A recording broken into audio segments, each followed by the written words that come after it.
Hi. Hello. నేను మీ Swathi Naidu. So, మా friend ఒక అబ్బాయి అయితే గనక నాకు ఒక క్వెషన్ అడిగాడనమాట. సో, ఆన్సర్ తనొక్కడికే ఎందుకు చెప్పాలి, అందరికీ చెప్దామని ఇట్లా కెమెరా ముందుకొచ్చేసాను నేను. సో, అంటే అసల ఒక అబ్బాయి లైఫ్‌లో తన ఫ్యాంటసీస్ ఎట్లుంటాయి, తన ఫీలింగ్స్ ఎట్లుంటాయి, అసలు తన లైఫ్ మొత్తం మీద తను అసలెలా సర్వైవ్ అవుతాడు, ఏ ఏజెస్‌లో ఎట్లుంటాయి, ఏంటి అనేసి తను అడిగాడనమాట. సో, ఏంటంటే అండి, ఇప్పుడు మామూలుగా చిన్న ఏజ్‌లో ఉన్నప్పుడు అమ్మాయికైనా, అబ్బాయికైనా వాళ్ళ బాయ్, గర్ల్ అనేది వాళ్ళకింకా అంత క్లారిటీ తెలీదనమాట. సో, సర్టెన్ ఏజ్ వస్తున్నప్పటికి వాళ్ళ బాడీలో చేంజెస్‌ని చూసి బట్టి ఓకే, ఐయామ్ ఎ బాయ్ అనేది తెలుస్తుంది. అండ్ తర్వాత కొన్ని రోజులయిన తర్వాత ఒక మనందరికీ తెలిసిందే కదా! అంటే గర్ల్స్‌లో అయితే పుష్పవతి అయింది అంటారు. అట్లనే బాయ్స్‌లో కూడా సర్టెన్ ఏజ్ వచ్చిన తర్వాత వాళ్ళకి ఆటోమేటిక్‌గా వాళ్ళ అంగం అనేది గట్టిపడడం స్టార్ట్ అవుతుందనమాట. సో, వాళ్ళకప్పుడు తెలుస్తుంది. అంటే ఇప్పుడైతే గనక అందరూ చాలా ఫాస్ట్‌గా ఉన్నారు. సో, వాళ్ళ అంగం గట్టిపడడం అనేది తెలిసిన తర్వాత అంటే ఈ అంగం గట్టిపడింది. అంటే నెక్స్ట్ ఏంటి? దీనివల్ల బాడీకి ఏదో ఒక హ్యాపీ మూమెంట్ అనేది ఇవ్వాలి.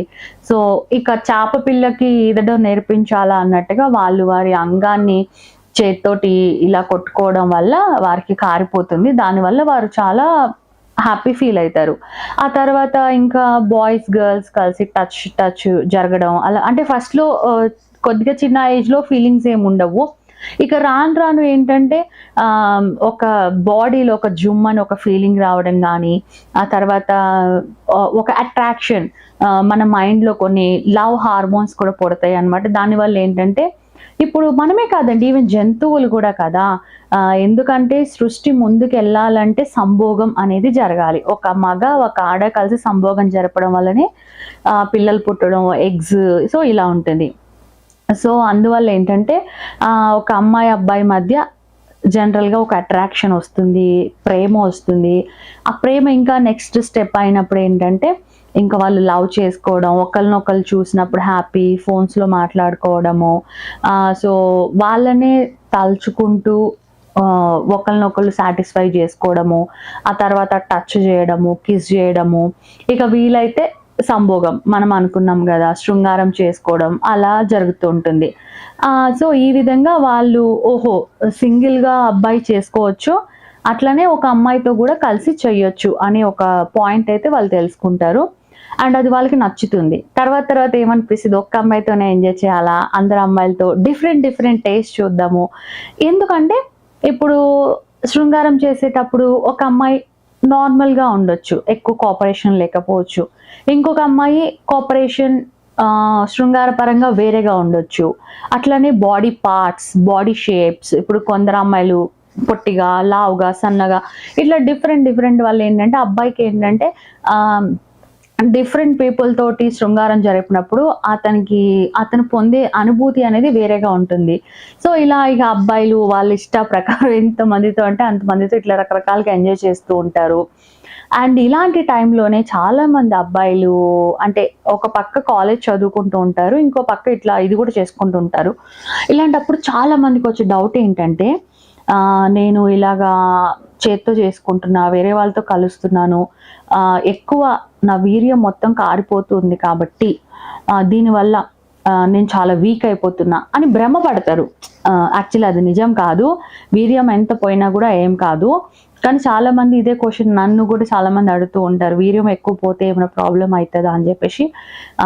వీర్యం అండి, వీర్యంలో ఏముంటాయి? జస్ట్ వీర్య కణాలు మాత్రమే ఉంటాయి. ఒక స్త్రీ యోనిలో అవి ప్రవేశిస్తే గనక పిల్లలు పుట్టడానికి తప్ప ఇంకా దేనికి పనికిరాదు. అంతేగాని వీర్యం పోతే ఏదో బ్లడ్ పోయినట్టు బలం పోతది అట్లా ఏం లేదనమాట. So, nothing. ఒకవేళ మీరు చేత్తో చేసుకోపోయినా కూడా మీరు పడుకున్నప్పుడో, లేదా మీరు టాయిలెట్ ఎళ్ళినప్పుడో కూడా వీర్యం అనేది ఆటోమేటిక్‌గా మీకు తెలియకుండానే బయటకెళ్ళిపోతుంది. సో, కొంతమంది దీన్ని గూడా నాకు అడుగుతూ ఉంటారు. మేము పడుకున్నప్పుడు మేము నిద్ర లేచేసరికి మా వీర్యం అట్లా డ్రీమ్‌లో కారిపోయింది. ఇదేమన్నా నరాల బలహీనతనా? రేపు పెళ్లి చేసుకుంటే పనికొస్తానా లేదా? అలా ఏం లేదండి. ఇవన్నీ అపోహలు మాత్రమే. అట్లా ఏం కాదు. ఇది అందరి బాయ్స్‌కి ఎర్లీ మార్నింగ్ అంగం గట్టిపడడం అనేది న్యాచురల్. అలాగే కొంతమంది ఇలాగే చేసుకోకుండా ఉంటే గూడా వాళ్ళకి వీర్యం అనేది ఆటోమేటిక్‌గా లీక్ అయిపోతుంది. సో, అది కూడా ప్రాబ్లమ్ లేదు. ఓకే. బాయ్స్ ముఖ్యంగా గమనించాల్సిన విషయం ఏంటంటే, అంగం గట్టిపడుతుందా లేదా ఫీలింగ్ వచ్చినప్పుడు అంతే. సో, తర్వాత కొంతమంది ఇది కూడా చాలా భ్రమ పెడతారు. నా అంగం పొడుగ్గా ఉందా? పొట్టిగా ఉందా? సో, స్త్రీని నేను సుఖపెడతానా? లేదా? అనుకుంటారండి. నార్మల్ టైంలో అంగం అనేది టాయిలెట్ పోసుకోవడానికి తప్ప దాంతో ఏం పని లేదు కాబట్టి నార్మల్‌గా ఉంటుంది. కొంతమందిది మరి పెద్దగా కూడా ఉంటది కదా! అంటే చిన్న అంగమైనా అది ఎరెక్ట్ అయినప్పుడు పెద్దగా అవుతుంది.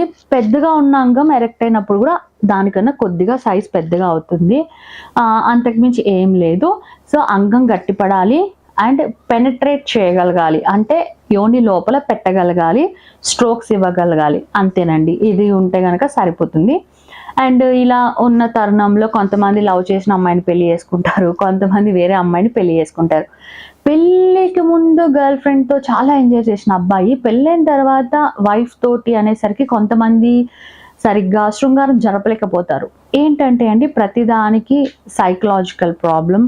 మైండ్‌లో ఎట్లా ఆలోచిస్తారంటే ఇప్పుడు తిను వైఫ్ కదా! నేను బాగా చేయగలనో లేదో, సరిగ్గా చేయలేకపోతే మళ్ళా ఆమె సాటిస్ఫై కాదేమో, అందరికీ చెప్తదేమో, సో నన్ను మగాడు కాదంటదేమో అట్లా ఇట్లా చాలా రకాల ఫీలింగ్స్ తోటి ఉంటారు కదా! సో, అలాంటి ఫీలింగ్స్ ఏం పెట్టుకోకండి.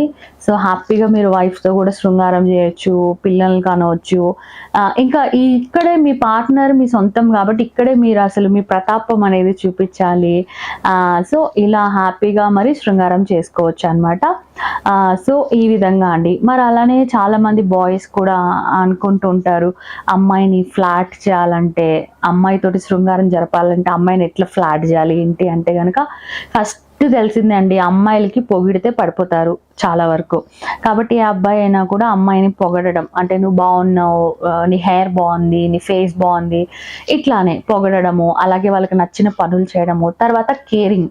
ఎవరైనా అమ్మాయికి కేర్‌ఫుల్‌గా చూసుకుంటే వాళ్ళు ఏంటంటే ఒక భద్రత అనేది ఫీల్ అవుతారు. అలాగా తర్వాత తెలిసిందే కదా! లవ్ చేయడం, తర్వాత రొమాన్స్, తర్వాత శృంగారం. సో, ఇట్లా చేయొచ్చనమాట. సో, తెలిసింది గదా! అబ్బాయిల గురించి. సో, నెక్స్ట్ మరి అమ్మాయిల గురించి చెప్తా. సో, ఇప్పటిదాకా మనం అబ్బాయిల గురించి డిస్కస్ చేసుకున్నాం గదా! అట్లనే నా వేరే ఫ్రెండ్ కూడా అమ్మాయిల గురించి కూడా అడుగుతుందనమాట. అసలు అమ్మాయిలకి సెక్స్ ఫీలింగ్స్ అనేవి ఎట్లుంటాయి?